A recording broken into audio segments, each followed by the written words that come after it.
예레미야 46장 13절에서 21절입니다.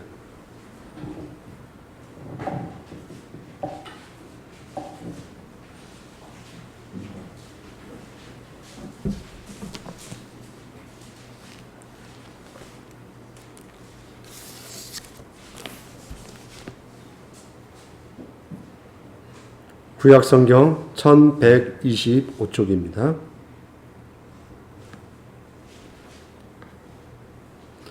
바벨론의 느부갓네살 왕이 와서 애굽 땅을 칠 일에 대하여 선지자 예레미야에게 이르신 여호와의 말씀이라. 너희는 애굽에 선포하며 빅돌과 롭과 다바네스에 선포하여 말하기를 너희는 굳건히 서서 준비하라. 내 사방이 칼에 삼키웠느니라. 너희 장하들이 쓰러짐은 어찌함이냐. 그들이 서지 못하면 여호와께서 그들을 몰아내신 까닭이니라.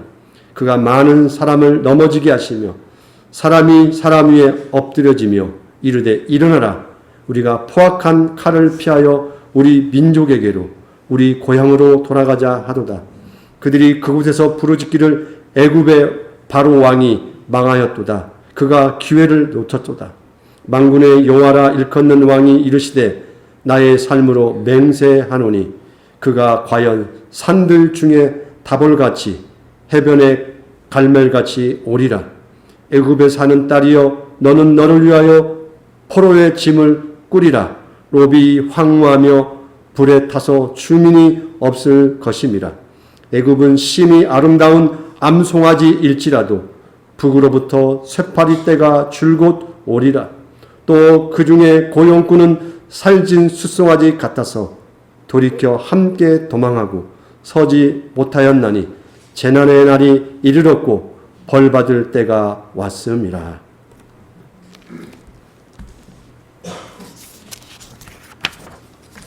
자, 오늘 말씀의 제목은 심판을 통해 새 역사의 섭리를 이루십니다 라는 말씀입니다. 자, 여러분 흥망성쇠라는 사자성어를 잘 아시죠? 흥하고 망하고 어떤 기운이나 세력이 한창 왕성하다가도 쇠퇴하는 사자성어입니다. 여러분이 눈 감고 생각해 보시기 바랍니다. 이 세상에 나타났던 많은 강력한 나라들, 또 우리 한반도에 등장했던 많은 국가의 시작과 끝을 한번 생각해 보시기 바랍니다. 자, 로마 제국, 그래도 우리가 잘 아는 로마 제국을 생각해 볼까요? 영원할 것 같지 않았겠습니까? 서로마 제국, 동로마 제국. 그들은 세상을 지배하면서 자기들의 세상은 결코 끝나지 않으리라고 생각했을 것입니다. 우리 한반도에서는 신라를 한번 생각해 보시기 바랍니다. 그래도 가장 오랫동안 왕조가 유지됐잖아요. 1000년 정도. 그들이 사는 시대에 그들은 자기들의 세계가 끝날이라고 생각 안 했을 거예요, 분명히. 그러나 오고 오는 세대 가운데 수많은 강력한 제국이 있을지라도 그 제국들은 어느 순간에 역사에 사라져서 우리가 암기를 해야 하는 나라가 되었다라는 것이죠. 어떤 나라는 이름도 잘 암기하기가 어려운 나라가 얼마나 많은지 모릅니다. 그걸 또 순서별로 우리 역사를 외워야 하잖아요. 얼마나 머리 아픕니까? 이미 다 끝나버린 나라잖아요. 그들은 한때는 흥하였고 한때는 성하였고 그러나 어느 시점에 망하였고 쇠퇴하였다라는 것입니다. 이렇게 한 국가도 한 민족도 흥망성쇠가 있다면 우리 개인은 어떠하겠습니까? 우리 개인도 흥할 때가 있을 것이고 망할 때가 있을 것이고 성하게 뭔가 줄기차게 내 인생에 빛이 나는 시간도 있을 수도 있겠지만 또 그게 쇠퇴하는 시기도 있을 거라는 것입니다. 우리 육체도 20대에는 얼마나 힘도 강하고 먹기도 잘 먹고 나이 먹는다는 것을 상상할 수가 없는 거잖아요. 그러나 어느 시점에 우리 육체도 피부도 머리카락도 몸의 기운도 먹는 음식의 양도 점점점 다 줄어들지 않습니까? 그래서 전도서 3장 1절에 범사에 기한이 있고 천하 만사에 다 때가 있나니 날 때가 있고 죽을 때가 있으며 심을 때가 있고 심은 것을 뽑을 때가 있으며 죽일 때가 있고 치료할 때가 있고 헐벗을 때가 있고 세울 때가 있으며 어떤 한계와 제한을 명확하게 이야기를 합니다. 우리 인생과 이 세상의 모든 것들이 시간의 한계 안에 갇혀 있음을 이야기합니다. 이 안에 있는 모든 것들은 영원하지 못합니다. 반드시 망하고 쇠퇴할 때가 있습니다. 저 하늘을 바라보는 저 별마저도 새롭게 이 시간에도 새로운 별이 생길 수도 있죠. 폭발하여. 그러나 어느 시점에 우리도 보는 사이에 저 별마저도 소멸하게 되는 별들이 많이 있다는 것입니다. 지금 태양도 점점점 조금씩 그 기능을 조금씩 소멸한다고 하죠. 그게 언제 끝날지는 모르지만 태양마저도 늙어지고 있다는 것입니다. 우리가 사는 이 한반도를 또 생각해 보시기 바랍니다.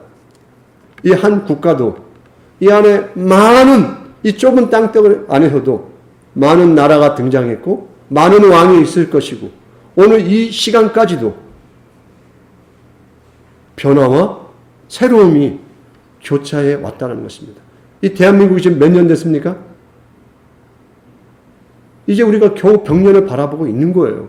우리가 지금 한 국가로서 100년 정도, 그 전에 조선 왕조, 고려 왕조, 그들이 500년, 1000년, 이 대한민국이라는 나라가 몇 년 갈지 모르는 거예요, 사실은. 지금 우리 이 시대에, 대한민국이 영원하겠지라고 지금 우리는 생각하겠지만, 어느 시점에 끝날지 모른다는 것입니다. 오늘 우리가 예레미야서를 마무리해 가면서 예레미야서 마지막 내용은 이스라엘을 둘러싼 이방 나라들을 향한 말씀으로 이 예레미야서가 마무리를 합니다. 좀 독특하죠? 이스라엘에게 관련된 내용만 예언하시고 이야기하면 좋은데 예레미야서의 이 두꺼운 성경책의 마무리를 이스라엘을 둘러싼 이방 민족의 종말로 성경의 내용을 마무리하고 있다는 것입니다. 그래서 오늘 우리가 읽었던 본문은 애굽이라는 이집트 심판에 대한 말씀으로 시작해서 유다의 남서쪽에 블레셋이 있습니다. 지중해 연안으로요. 그 다음에 남동쪽으로 모압이 아래쪽에 있고 암몬이 그 위쪽에 자리를 잡고 있습니다.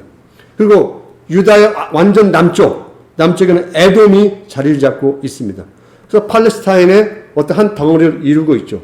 그러면 이 큰 땅덩어리의 위아래에 어떤 민족이 또 있죠. 전통적인 강국 애굽이 있죠. 이집트가 있고 신흥 강국 지금 바벨론이 등장을 한 것입니다.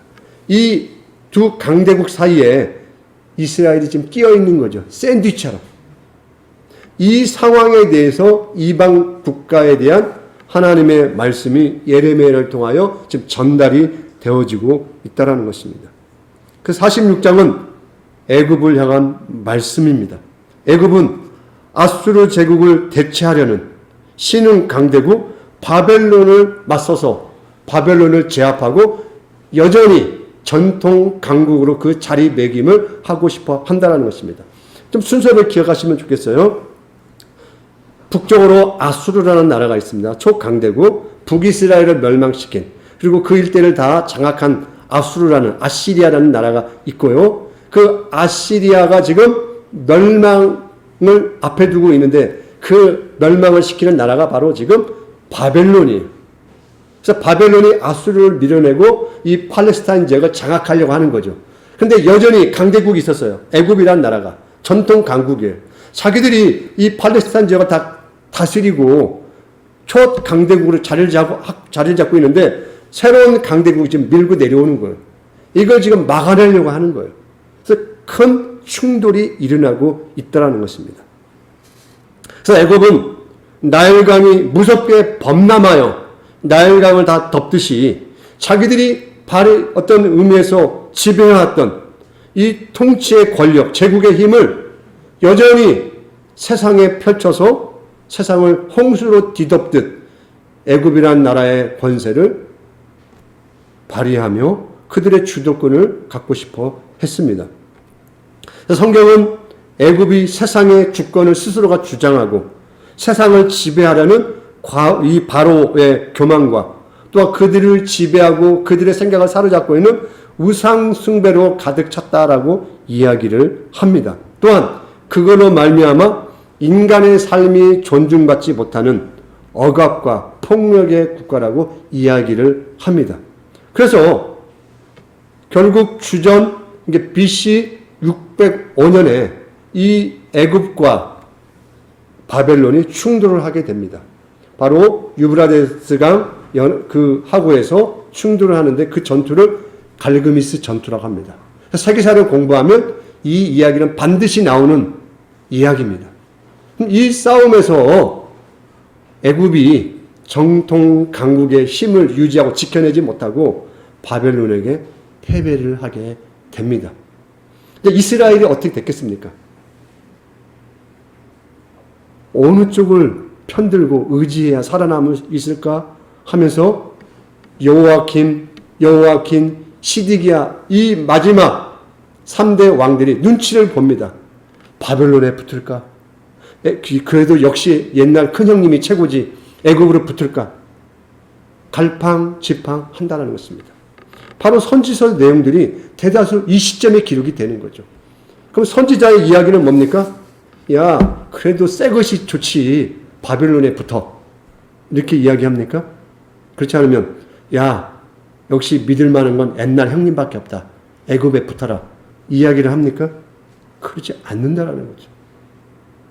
선지자들은 이러한 세계사의 큰 변화와 불안 가운데서 이스라엘에게 요구하는 건 딱 두 가지예요. 우상 숭배하지 말아라. 우상 숭배하지 말아라. 둘째, 고아와 과부와 나그네를 핍박하지 말아라. 너희를 지키는 분은 오직 여호와 한 분이시다. 힘과 세상을 의지하지 말라라고 계속 요구를 합니다. 그러나 이스라엘은 정작 하나님의 선지자들이 말하는 우상 숭배와 고아와 과부와 이 사회적 불의에 대해서는 무관심하고 우리의 존립은 바벨론에게 잘 붙든지 저 애굽에게 붙든지 해서 살아남으리라고 생각하고 항상 저울을 달듯이 어느 쪽에 붙을까라고 그들은 고민했다는 것입니다. 여기에 대해서 하나님께서 철퇴를 내리신다는 것입니다. 그런데 성경 본문은 오늘 애굽에 대한 이야기라고 하지 않았습니까? 애굽이 군사력과 경제력이 약해져서 나라가 쇠퇴한다고 이야기하고 있지 않다라는 것입니다. 역시 애굽도 군사력이 약하고 경제력이 약하니까 망하는구나 라는 교훈을 주시는 말씀이 아니라는 것이죠. 그보다도 애굽의 미래가 전적으로 하나님의 손에 달려 있다라는 것을 보여준다라는 것입니다. 그들이 믿었잖아요. 애굽이야말로 그래도 저 바벨론으로부터 우리를 지켜낼 수 있지 않을까라는 의지를 이스라엘 백성은 표현했다라는 것이죠. 적당하게 애굽에게 복종했어요. 조공도 바치고. 그런데 그 애굽마저도 어떻게 되는 것입니까? 새로운 강대국 바벨론에게 처참하게 무너지는 것을 보게 되는 것이죠. 이걸 통하여 지금 무엇을 이야기합니까? 애굽의 존망이 그들의 군사력과 경제력이지 않지 않느냐. 너희들이 살아남는 방법은 나를 의지하라. 우상을 숭배하지 말고 고아와 과부와 나그네를 존중하라. 그러면 너희가 존립할 수 있을 것이다. 너희들의 안위와 평화가 유지될 수 있을 것이라는 것을 보여주셨다라는 것입니다. 그러므로 하나님의 뜻과 계획을 벗어나는 일은 있을 수 없다. 애굽의 심판은 하나님의 주권적인 일하심이다. 바라라고 보여주신다라는 것입니다. 애굽은 하나님을 향하여 드러내놓고 대적하는 것뿐만 아니라 항상 세상 나라가 꿈꾸는 힘과 위세와 풍요로움을 보여준 나라였습니다. 그래서 그들은 항상 다른 약소국을 업신여겼죠. 또한 하나님이 보시기에도 거만했을 뿐만 아니라 그들의 권력과 그들의 군사력과 경제력을 지키기 위해서 약자와 약소국을 철저하게 착취하였다는 것입니다. 그러므로 하나님은 그 악에 대하여 진노를 하셨다는 것입니다. 하나님은 이 땅의 주인이시고 많은 민족들이, 많은 나라가 자기들의 힘과 부가 내 거라고 말씀할 사람들이 말을 하겠지만 하나님은 그 힘과 부가 하나님이 허락하시지 않으면 너희 것이 될 수 없다라고 분명히 말씀하십니다. 그러므로 어느 나라든 그들에게 주어진 힘과 부를 자랑하며 약한 나라를 약탈하고 조롱한다면 그것은 그들에게 힘과 부를 주신 하나님을 대적하는 행위이고 하나님의 진노의 심판을 면하기 어려운 죄악이라는 것입니다. 솔로몬을 생각해 보시기 바랍니다. 부귀와 영화를 누렸던 그 솔로몬, 하나님으로부터 받았던 많은 것들을 누렸음에도 불구하고 그가 하나님과 무관한 자가 됐을 때 그에게 허락된 부귀 영화가 어떻게 됩니까? 한순간에 사라지게 된다라는 것입니다. 오늘날에도 많은 나라가 있죠. 또 강대국이 있죠. 우리 한반도를 둘러싸고 북쪽으로는 대륙의 세력이 있습니다. 중국이 있고 러시아가 있죠. 또 해양 세력으로 일본과 미국이 이 한반도라는 지점에 충돌을 하게 됩니다. 우리도 끼어 있죠. 샌드위치처럼. 그래서 역사적으로 우리는 항상 눈치를 봤습니다. 강대국의 눈치를 봤어요. 나라가 존립하기 위해서 중국을 항상 섬기해야 하는 약소국의 비참함을 경험했죠. 그럼 오늘날에는 어떻습니까? 여전히 중국과 러시아를 무시할 수도 없고 미국을 거절할 수도 없고 일본과는 앙숙이지만 또 일본을 마냥 미워할 수도 없는 묘한 자리에 있다는 것이죠. 그래서 항상 저울질을 하는 이 한계에 우리가 있다는 것입니다. 그러면 우리가 죄를 잘 봐서 미국을 형님으로 모시든지 러시아나 중국을 형님으로 잘 모시면 이 나라가 존립할 수 있는 건가요? 그렇게 할 수도 있겠죠. 현상적으로는 그렇게 우리가 존립할 수 있겠죠. 경제적인 이익을 취하고 군사적인 어떤 안보에 보장을 받을 수 있게 되는 많은 부분이 있을 수 있겠죠. 그러나 이 모든 것들이 여전히 애굽에서 바벨론과 이스라엘이 어느 쪽에 붙음으로 말미암아 우리가 살아남을 수 있을까라고 고민하는 그 고민이 우리에게도 어쩌면 이렇게 잘 맞아 떨어지는지 모르게 오늘날 이 시간에도 그 고민을 우리가 하게 된다는 것입니다. 그러면 강대국은 이렇게 생각하겠죠.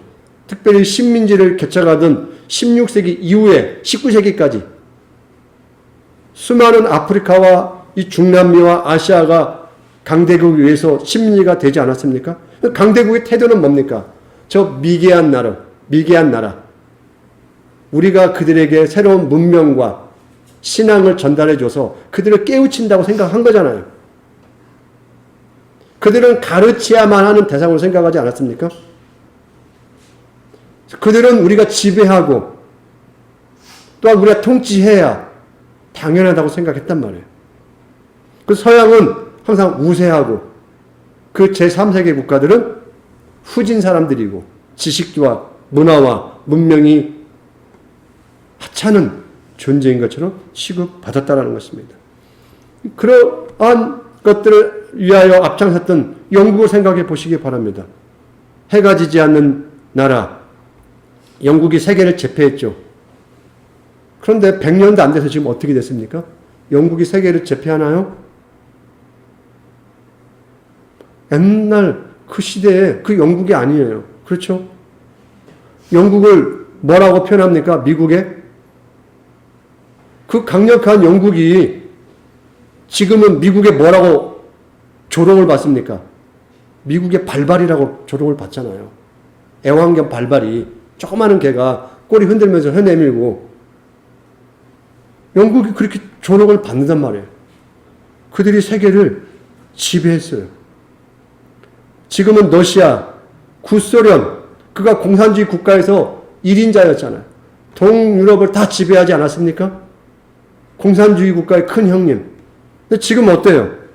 소련이 붕괴하여 이제 러시아라는 그 한 나라 하나를 유지하기도 힘들어요. 지금 우크라이나와 전쟁을 보시기 바랍니다. 거뜬히 이길 줄 알았어요. 열흘이면 끝나는 전쟁이라고 생각했습니다.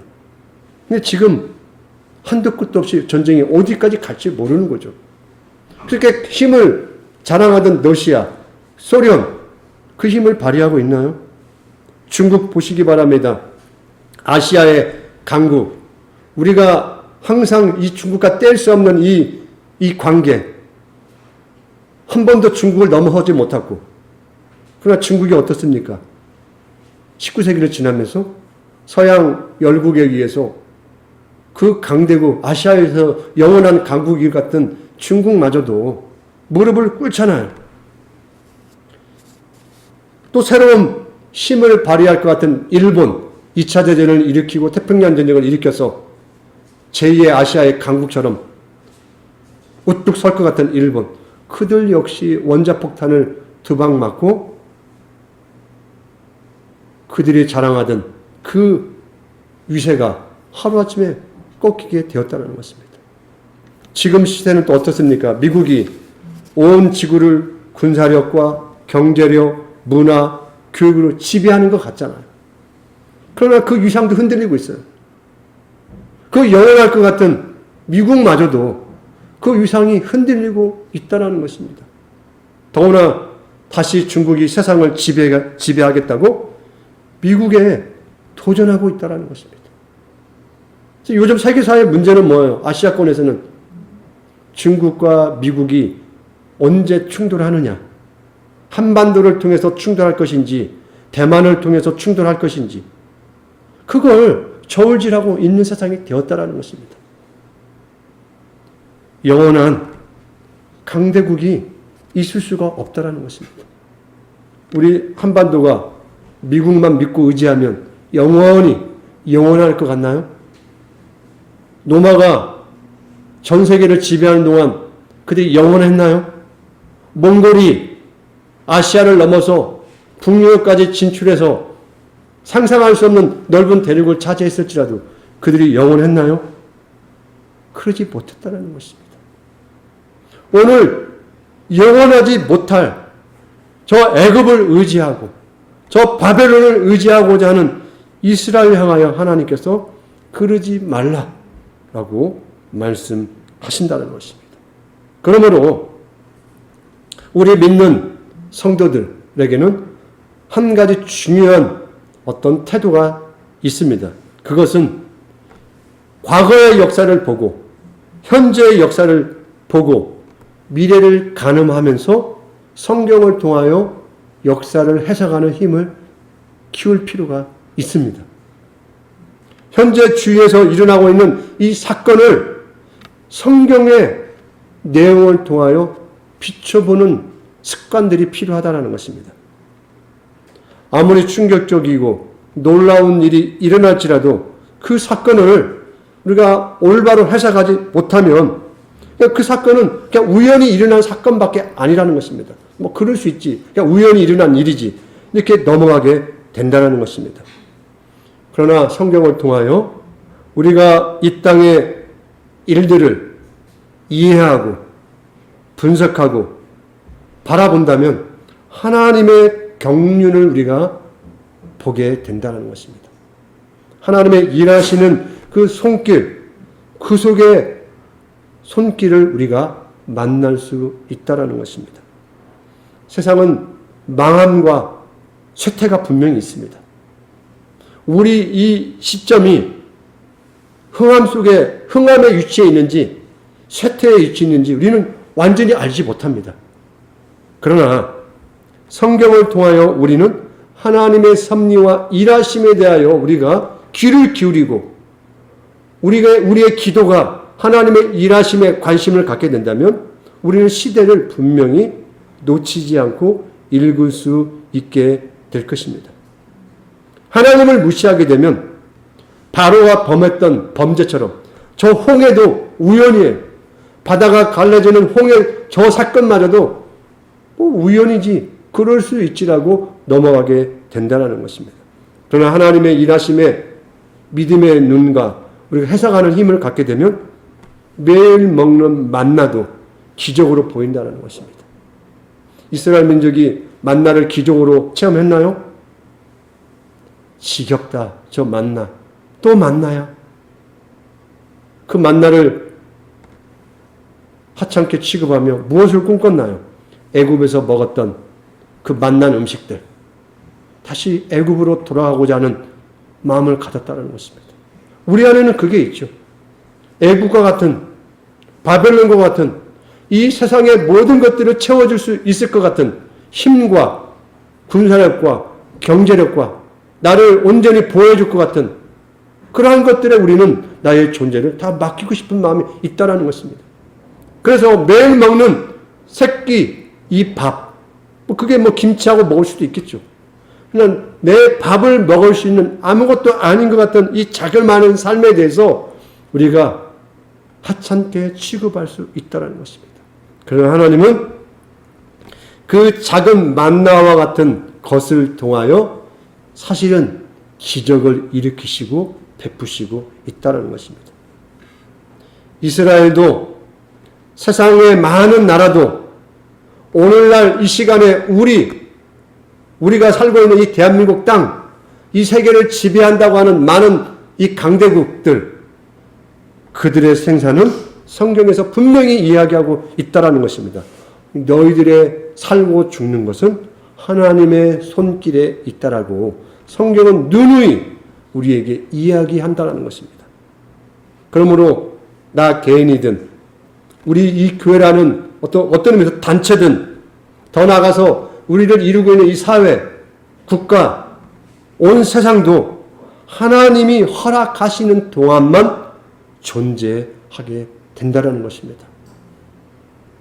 우리 개인도 우리 스스로 나의 흥망성쇠를 좌지우지할 수 없습니다. 하나님의 섭리와 주권을 인정하며 하나님께서 우리를 지키신다는 믿음이 없이는 역시 우리도 연기처럼 잠깐 피었다가 사라지게 될 것입니다. 세상을 너무 두려워하거나 반대로 맹목적으로 세상을 따라가지 마시기 바랍니다. 우리를 향한 하나님의 관심과 사랑을 기억하며 담대하게 현재의 시간을 여러분은 살아내시면 됩니다. 후회스러운 과거 돌아갈 수 있나요? 돌아갈 수 있었으면 좋겠어요. 저도 개인적으로. 여러분 돌아갈 수 있나요? 억울한 과거, 후회도 괜찮아요. 억울한 과거를 내가 어떻게 회복시키고 싶어요. 돌아갈 수 있나요, 여러분?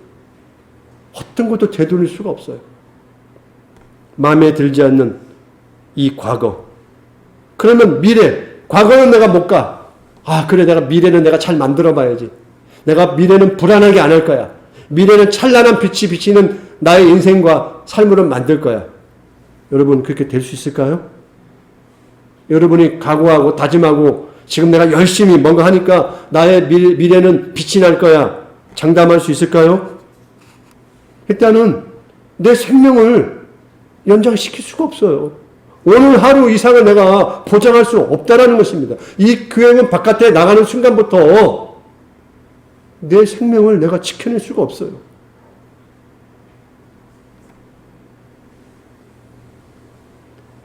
후회스러운 과거로 돌아갈 수도 없고 내 미래를 불안하지 않게 멋지게 내 마음대로 내가 원하는 대로 만들 수도 없다라는 것입니다. 어떻게 할까요, 그러면? 우리에게 할 수 있는 것은 모두 선하시고 영원하신 하나님의 손에 맡기는 방법밖에 없어요. 어떻게 보면 무책임한 것 같죠? 이렇게 허무하게 아무것도 내가 이러지도 못하고 저러지도 못하는 것 같은 이런 비참한 것 같은 이런 모습을 보여야 합니까? 이렇게 생각할 수도 있잖아요. 아무것도 할 수 없으니까요. 그러나 모든 것에 선하시고 영원하신 하나님의 손에 내 존재가 있음을 기억하고 맡기셔야 합니다. 그저 좋은 때만 잡으려 하지 마세요. 그러나 현재 기회가 있겠지. 그것만 잘 잡으면 뭐가 될 수 있을까요? 라며 그저 좋은 때를 잡으려고 하지 마시라는 것입니다. 그저 말 그대로 때만 있을 뿐이에요. 내가 알 수 없는 하나님의 일하심에 때만 있을 뿐이라는 것입니다. 때를 놓쳐도 미래가 불안해도 주님은 우리를 위하여 정하신 때를 놓치지 않는다는 사실을 기억하시기 바랍니다. 나는 거기서 어떻게 할 수가 없는 존재 사실은요.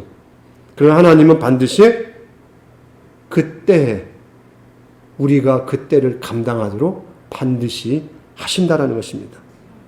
순간을 사는 우리와 영원이라는 시간을 지키시는 하나님이 우리를 바라보고 우리를 자신의 자녀라고 부르셨다는 것입니다. 그러므로 자녀를 구경하고 내던지는 부모가 없듯이 하나님의 그 마음의 계획 안에 이 우주를 동원하여 세상을 동원하여 우리를 지키시고 우리의 때가 하나님의 영광이 되도록 반드시 일하시는 하나님이시라는 것입니다. 하나님께서 이 세상을 창조하셨습니다. 이 세상에 대한 하나님께서 뜻의 시간을 정하셨습니다. 그 시간이 계속되도록 하나님은 그 영혼이라는 것을 중심에 두시고 일하실 것입니다. 왜? 영혼은 우리하고는 무관하거든요. 우리는 영혼의 시간 속에서 아무것도 할 수가 없어요. 우리는 제한된 시간의 때라는 거에 그 속도에 그 일하심의 계획에 겨우 감당하는 약한 존재들이에요. 그러나 하나님은 영혼이라는 그 중심을 가지시고 우리의 제한되고 한계가 있고 부족한 때를 가지시고 하나님의 영혼의 시간을 만들어 내신다라는 것입니다. 사람은 하나님께서 일하시는 처음과 끝을 알지 못합니다. 그러나 우리는 우리 끝에 대해서 어떻게 생각합니까? 소망을 갖잖아요. 하나님이 반드시 그분의 계획과 섭리 아래 나를 온전히 완성하리라는 그 믿음을 갖지 않습니까? 이 세상과 내가 하나님의 뜻 안에서 완벽하게 새롭게 창조될 것입니다. 그 믿음을 가지시기 바랍니다. 그러기에 현재 지금 이 시간은 우리의 때라는 것입니다. 가장 중요한 거예요. 지금 여기에서 호흡하고 먹고 마시고 살아가는 여러분의 모든 이 짜잘한 것 같은 지루할 것 같은 이 시간이 여러분에게 허락된 시간이라는 것입니다. 이걸 가지고 하나님이 영혼의 시간을 새롭게 만들어내십니다. 그러므로 현실에 충실하시기 바랍니다. 우리가 까르페 디엠 많이 들었죠? 지금 여러분에게 주어진 것은 지금밖에 없는 거예요. 지금 사십시오. 그러면 하나님의 크신 역사를 경험하는 것입니다. 지금을 살지 않고서는 하나님의 역사랑 있을 수가 없어요. 과거로 여러분이 어떤 시대에 돌아가서 그걸 바꿔놓을 수 있겠습니까? 어떤 미래를 여러분이 생각하시고 미리 내가 원하는 대로 그걸 다 만들 수 있겠어요? 지금밖에 없는 거예요. 지금 이 시간 이곳에서 살으시기 바랍니다. 그런데 지루해요. 특별한 게 없을 수도 있어요. 힘들 수도 있어요. 눈물 나는 시간을 살 수도 있다는 것입니다. 어떻게 하시겠습니까? 그 중에서 원하는 것만 골라낼 수 있겠어요? 다 살아야 하잖아요. 울 때는 울어야 되고 웃을 때는 웃어야 되고 밥 먹을 때는 밥을 먹어야 되고 때로는 아플 때는 아플 수밖에 없는 거예요. 그런데 나에게 주어진 시간이라는 것입니다. 이걸 넘어설 수 없어요. 그런데 하나님이 여기에 대해서 자기의 손길을 대신다는 것입니다. 이게 없다면 우리는 운명 속에 사는 사람이에요. 그러니까 운명이 가는 존재예요. 근데 우리 이 운명에 세상이라는 자연의 운명이 아닌 하나님의 운명이 있다라는 것입니다. 애굽, 바벨론, 에돔, 암몬, 모압, 블레셋 많은 국가가 자기들의 힘으로 이스라엘이라는 존재를 좌지우지하리라고 그들은 거뜬히 자기들의 힘으로 감당하리라고 생각했지만 하나님은 영원의 시간 속에서 이스라엘 백성의 고통과 아픔과 자기를 섬기는 성전마저도 불타게 하고 다 무너지게 함을 통해서도 현재 하나님의 뜻과 섭리를 이스라엘이라는 그 연약하고 어떤 의미에서 비참한 존재를 통해서 일하신다는 것입니다. 하나님은 현재 시간을 한 번도 우리에게서부터 내버린 적이 없는 하나님이세요. 그러므로 여러분, 처음과 끝을 온전히 시작하시고 완성하신 하나님 앞에 지금의 시간을 우리 모두가 성실하게 감당했으면 좋겠습니다. 여러분, 최선의 삶을 사시기 바랍니다. 그게 믿음이에요. 그리고 감사하는 마음을 가지시기 바랍니다. 잘 돼서가 아니라 내 이 삶이 완성으로 가는 재료가 되기 때문에 그렇다는 것입니다. 하나님은 여러분을 통하여 실패하는 세상을 만드시지 않습니다. 하나님은 여러분의 손길과 여러분의 수고를 통하여 이 세계가 하나님이 원하신 아름다운 세상이라는 것을 반드시 증명하실 것입니다. 인간의 제일된 목적이 무엇입니까? 하나님께 영광된 존재가 되는 것이고 그 하나님을 즐거워하고 기뻐하는 존재가 되는 것입니다. 여러분 그렇게 부름 받았습니다. 이 소망과 기쁨을 오늘 다시 한번 되새기시고 세상에서 그렇게 사시기 부탁드리겠습니다. 기도하겠습니다. 사랑의 아버지 하나님, 우리의 인생을 우리의 시각으로 봤을 때 과거는 가슴 아프고 억울하고 속상하고 창피하고 답답한 밖에 없습니다. 그 과거로 말미암아 지금의 나는 이렇게 초라한 것처럼 보여집니다. 그래서 미래를 보면 여전히 불안하고 장담할 수 없고 어디에서 어떤 결과가 날지 불안합니다. 그러나 하나님께서 과거와 현재와 미래의 모든 것 가운데 한 중심에 하나님의 영원이라는 시간을 두셨사오니 하나님의 그 섭리, 그 주권, 그 역사하심으로 이 세상과 우리의 인생을 붙잡아 주옵소서. 그러므로 우리에게 주어진 이 시간, 이 자리, 이 때를 우리가 감당하기를 원합니다. 여전히 이 시간대 이곳에서 우리는 울 것이고 아플 것이고 때로는 웃을 것이고 때로는 답답할 것이고 많은 사건들이 우리를 지나갈 것입니다. 그러나 하나님 이 시간을 버리지 않게 하여 주옵소서. 하나님이 이 시간을 통하여 하나님 나라의 역사를 새롭게 만들어 가신다는 사실을 기억하고 힘들지만 현재의 시간을 현재의 때를 감당하게 하여 주옵소서. 하나님 우리에게 용기를 주시고 성령님을 통하여 우리 안에 담대함을 주시고 우리를 향한 하나님의 응원의 소리를 듣는 믿음의 귀가 열리게 하여 주옵소서. 예수님의 이름으로 기도합니다.